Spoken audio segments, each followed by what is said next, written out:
Hey everybody, welcome back to Sincerely Legenia. Hey guys, I have just made the most delicious pan-seared, oven-roasted pork chop that I have ever made in my life. It is so delicious, so tender, and so juicy, and I'm gonna show you guys how I made it. So stick around if you wanna learn how to make a delicious, tender, juicy, succulent pork chop right in your own kitchen.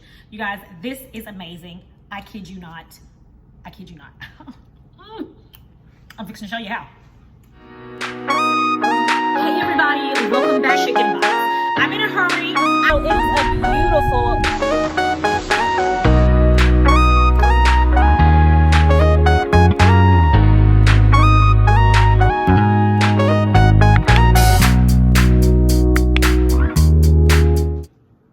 Alright guys, to begin making our tender, juicy, delicious pork chops, I'm going to first brine our pork chops. So I'm getting ready right now to show you how I do my pork chop brine. I'm going to start out with 3 cups of warm water. Make sure your water is warm and not hot. We don't want to start the cooking process.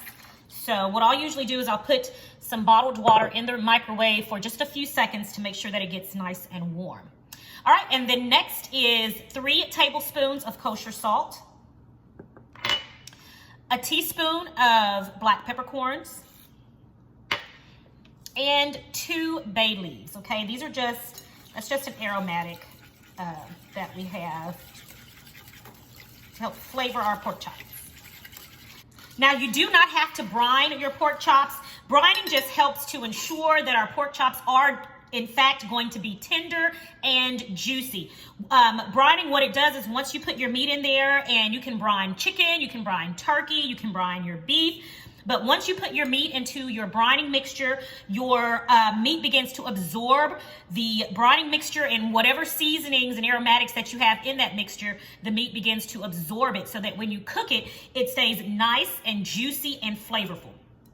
So we're gonna go ahead right now and put our pork chops in the brining mixture, and I am using center cut pork chops for this particular recipe. So I'm gonna drop them in here.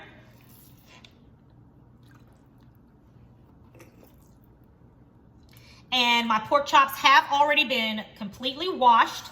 As you all know, I do wash my meat. I make sure it's nice and clean. All right, so let's put this in the sink.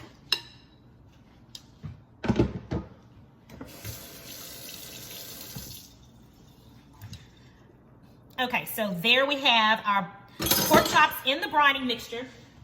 And what I'm gonna do now is I can usually just get a paper plate, something like this, and cover it. It fits this bowl perfectly. So I'm gonna cover it here with my paper plate, and I'm gonna put this in my refrigerator for approximately 15 to 20 minutes. You can most certainly allow your brining mixture. It can brine for up to 4 hours even.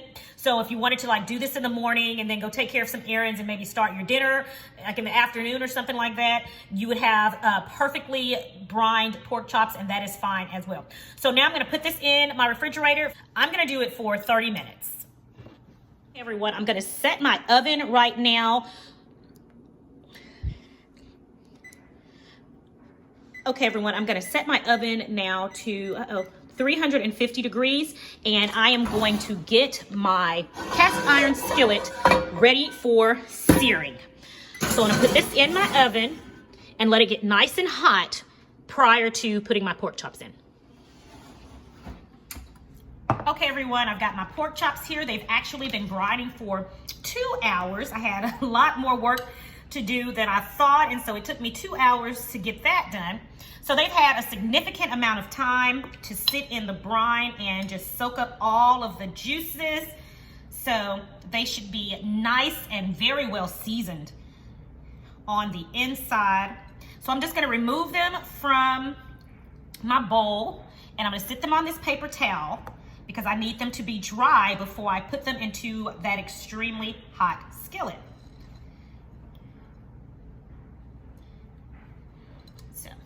Pour this down the sink, directly down the drain.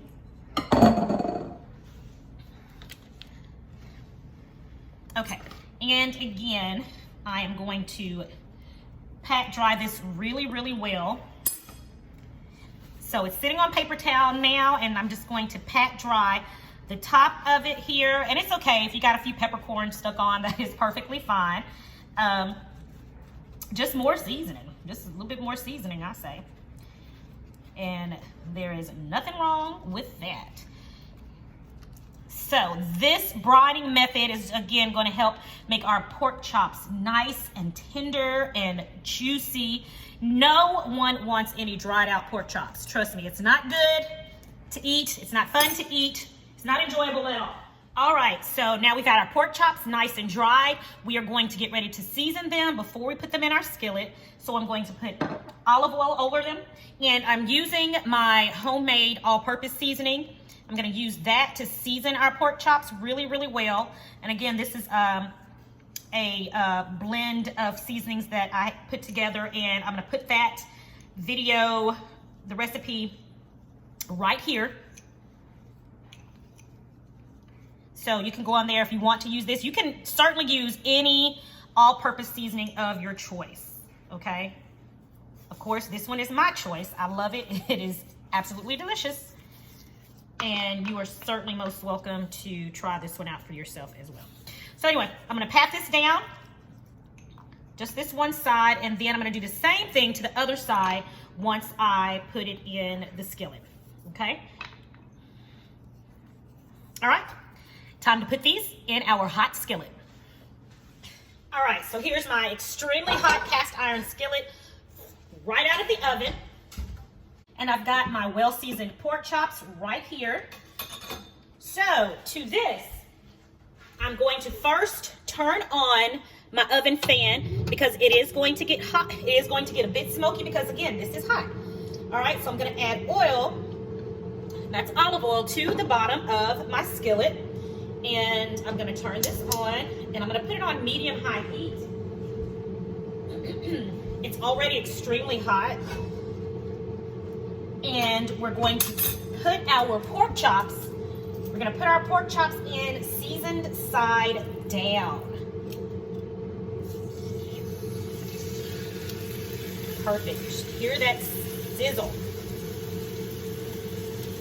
Seasoned side down. Put them all in.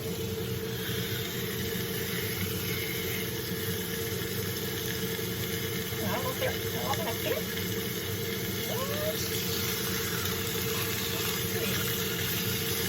Put the other one in. Let's see if we can move this over some. Gotta make room. I really don't like having to overcrowd my pan.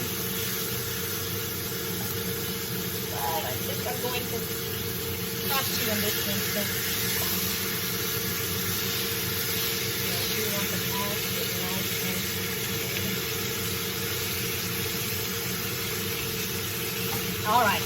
Perfect. Oh, you guys, this smells so good already. Oh my goodness. All right, so now I'm going to add a little bit more olive oil, just like we did the other side. Olive oil on that side. And I'm coming back in with my all-purpose seasoning, and I'm seasoning the other side as well, so that when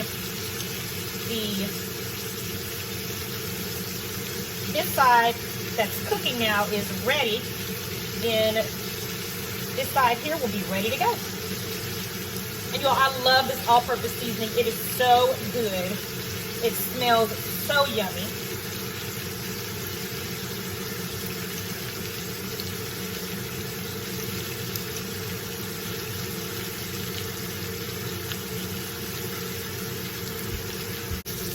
And we're gonna let this cook on both sides for 3 to 4 minutes.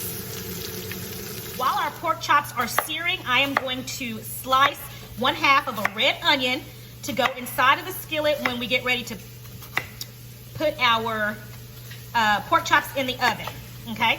And that's it, just one little rough chop, just like that. And then we're gonna also add in some freshly smashed garlic cloves. And we are gonna peel them. We're just gonna smash them and throw them in.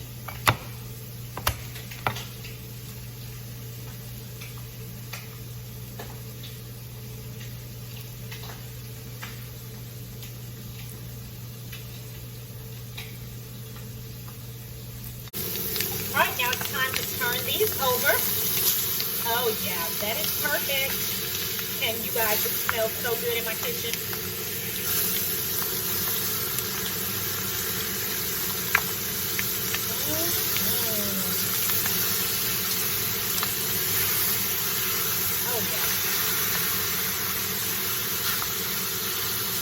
right, so we're gonna let this side go another 3 to 4 minutes. So we're gonna put in our onions and garlic, and we're gonna let this finish roasting in the oven.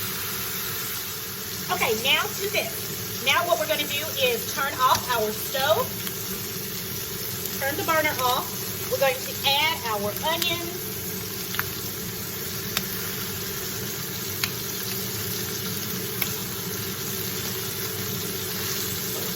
and our smashed garlic cloves.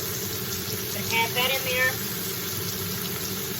And we're also going to add 1/2 cup of vegetable stock. All right, that's going to create a delicious sauce. One, we want the broth to help to get up all of those delicious bits that are at the bottom of the skillet here. And we want to have a nice, delicious sauce when this is ready to go. And the last thing we're going to add is 1 tablespoon of dried parsley. And there you have it. Now it's time to put this masterpiece in the oven to finish cooking.